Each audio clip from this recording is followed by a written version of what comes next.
guys? Thanks for tuning into the channel. Today's chat is brought to you by On Story Parkway and Talk to Me, both available on Amazon. John Adam was the former head trainer for the Milwaukee Brewers for many years. After that, he went on to the PGA in the same capacity. He and I have known each other about 5 years. He helped me a great deal with my book On Story Parkway. He's got all the inside stories, knows where all the bodies are buried. He's one of the funniest guys you'd ever meet in your life. And I know you've seen him in some of the other videos, but I wanted to talk to him alone. The old locker room at County Stadium, we know, was a joke, right? Tell me about what you remember it as, because you were there for how many years? From 81 through 2001. So talk about, I showed you a video last week that a guy took. Talk to me, walk me through that video in terms of, you're a California kid, right? And I mean, you lived out there for many years. Yeah. So what was it like looking at County Stadium's innards?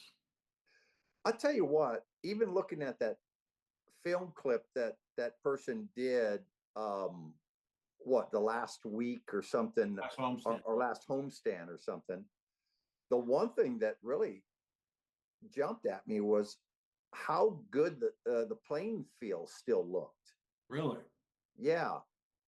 So that was nice.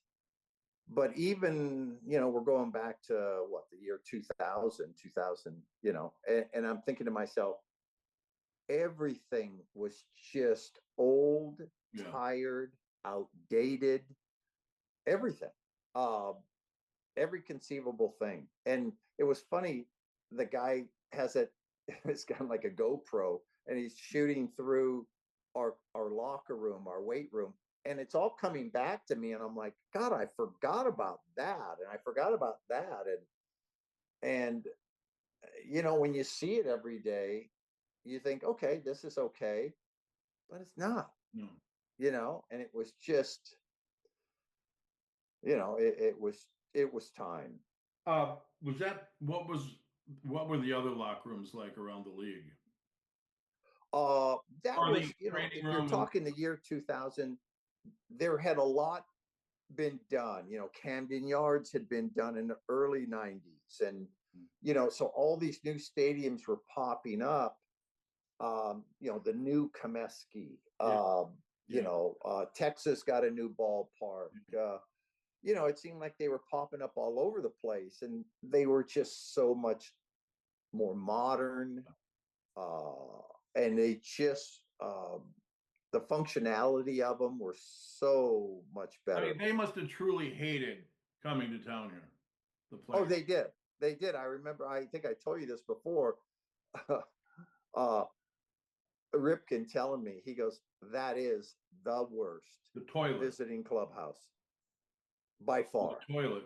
I remember, and there were a couple other bad ones in the league, but the old Mistake on the Lake in Cleveland, that old ballpark, that visiting clubhouse was terrible. They were designed by the same guy, Oh, Municipal Stadium in Cleveland, and if you look at I could see that. I know for a fact because I visited. Yeah, because not much,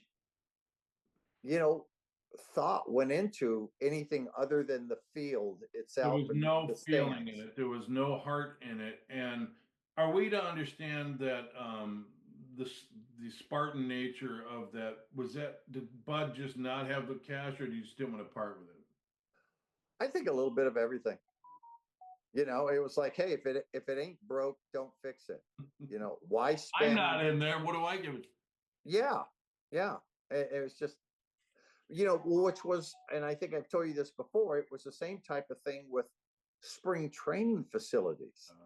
The old, was that Maryville? Broke in 81 and 82. I'd hear old timers back then talk about, well, such and such a team is building a new spring training facility. I don't know why they're spending all that money. Heck, you're only here for 4 or 5 weeks. What's the big thing? Mm-hmm. And it's just like, wow, what just a backwards way of thinking. Right. Instead of thinking, hey, this is when you make your first impression to the new guys you've signed, to the, everything. This is where you're preparing for a successful season. And this is when you have twice as many ball players in a locker room. So make it bigger, make it nice, make it. Nope. You know,